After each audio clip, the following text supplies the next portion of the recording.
السلام علیکم ورحمۃ اللہ وبرکاتہ۔ شیخ محترم، کیا ایک سفر میں یعنی ایک بار جب ہم مکہ گئے تو ایک ہی سفر میں کئی بار عمرہ کر سکتے ہیں؟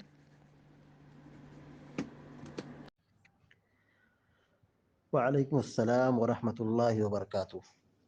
الحمد للہ رب العالمین والعاقبۃ للمتقین والصلاة والسلام علی اشرف الانبیاء والمرسلین نبینا محمد وعلی آلہ وصحبہ اجمعین وبعد۔ آپ کا سوال یہ ہے کہ کیا ایک سفر میں ایک سے زائد عمرہ ادا کر سکتے ہیں؟ یعنی ایک آدمی عمرہ کے لیے گیا ہے، 10 دن یا 12 دن یا 8 دن وہ مکہ میں رہے گا، تو کیا اس مدت کے دوران 2 3 4 یا کئی عمرہ وہ ادا کر سکتا ہے؟ دیکھیے، اس سلسلے میں علماء کا اختلاف ہے۔ اکثر علماء کی رائے یہی ہے کہ ایک سفر میں صرف اور صرف ایک عمرہ کرنا چاہیے۔ یعنی آدمی عمرہ کے لیے گیا ہے تو جب وہ مکہ پہنچے گا تو فوراً اپنا عمرہ ادا کرے گا، یہی عمرہ کرنا چاہیے۔ اس کے علاوہ کوشش یہ ہو کہ حرم میں وہ اپنا وقت گزارے، خانہ کعبہ کا طواف کرے، ذکر و اذکار کرے، نوافل کی پابندی کرے، باجماعت نماز پڑھے، اور حرم میں خاص طور سے نماز کی پابندی کرے۔ یہ عبادات اس کو زیادہ طور پر انجام دینا چاہیے۔ یہ نہیں کہ آدمی وہاں سے نکل کر کے مسجد عائشہ کے پاس آئے، پھر وہاں سے احرام باندھے، پھر عمرہ کرے، پھر اس کے بعد دوسرے دن آئے، پھر وہاں سے احرام باندھے۔ اس طرح عمرہ کرنے سے علماء منع کرتے ہیں، اس طرح عمرہ کرنے سے اہل علم منع کرتے ہیں، کہتے ہیں کہ اس کے لیے بہتر یہ ہے کہ وہ حرم میں اپنا وقت گزارے، خانہ کعبہ کا کثرت سے طواف کرے، یہ اس کے لیے زیادہ بہتر ہوگا۔ اللہ کے نبی صلی اللہ علیہ وسلم کی سیرت سے جو بات ہمیں معلوم ہوتی ہے کہ آپ صلی اللہ علیہ وسلم نے 4 عمرہ کیا،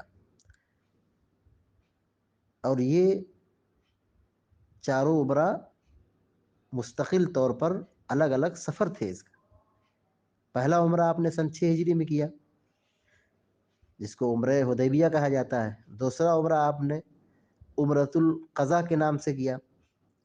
چوتھا دوسرا عمرہ جو کیا اس کو مورخین یا سیرت نگار عمرۃ القضا کہتے ہیں۔ آپ مکہ میں تھے، 3 یا 4 روز ٹھہرے تھے، مگر آپ نے اس سفر میں دوسرا عمرہ نہیں کیا، بس وہی عمرہ کر کے آپ نکل گئے۔ تیسرا عمرہ آپ نے فتح مکہ کے بعد کیا، مکہ فتح ہو گیا، جعرانہ سے آپ لوٹ رہے تھے تو وہیں آپ نے احرام باندھا، پھر وہ آپ نے عمرہ کیا۔ اس بیچ میں آپ مکہ میں بہت دنوں تک ٹھہرے رہے تھے، لیکن آپ نے کوئی دوسرا عمرہ اس سفر میں نہیں کیا۔ اسی طریقے سے آپ جب حج کرنے کے لیے تشریف لائے تو آپ نے اس حجۃ الوداع کے سال میں عمرہ کیا۔ مکہ میں آپ کئی دن تک ٹھہرے رہے، لیکن آپ سے ثابت نہیں ہے کہ آپ نے کئی عمرہ آپ نے کیا، بس آپ نے صرف اس سفر میں ایک ہی عمرہ ادا کیا۔ تو اس سے یہ معلوم ہوتا ہے کہ آدمی کو صرف اور صرف ایک عمرہ ادا کرنا چاہیے، ایک سفر میں صرف اور صرف ایک عمرہ ادا کرنا چاہیے۔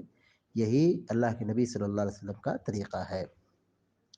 ہاں اگر کوئی شخص میقات پر آ جائے، میقات پر آ جائے اور وہاں سے اگر وہ عمرے کا احرام باندھ لیتا ہے تو علماء اس کی گنجائش نکالتے ہیں، لیکن بہتر یہی ہے کہ آدمی ایک سفر میں ایک عمرہ کرے۔ یعنی اتنے دن کا گیپ ہونا چاہیے کہ سر کے اندر بال اگ آئے، تاکہ اس کو حلق کرانے میں، بال بنانے میں آسانی ہو۔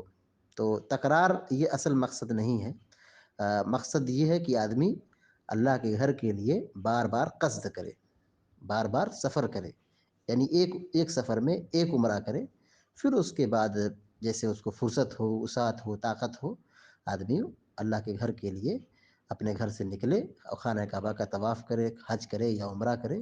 یہ اچھی عبادت ہے، عظیم عبادت ہے، اس پہ اللہ تعالیٰ نے بہت بڑا اجر رکھا ہے۔ اللہ رب العالمین سے دعا ہے کہ اللہ تعالیٰ ہم سب کو دین کی صحیح سمجھ عطا فرمائے، امین یا رب العالمین۔ وصلی اللہ علیہ نبینا محمد وعلی آلہ وصحبہ اجمعین۔ السلام علیکم ورحمۃ اللہ وبرکاتہ۔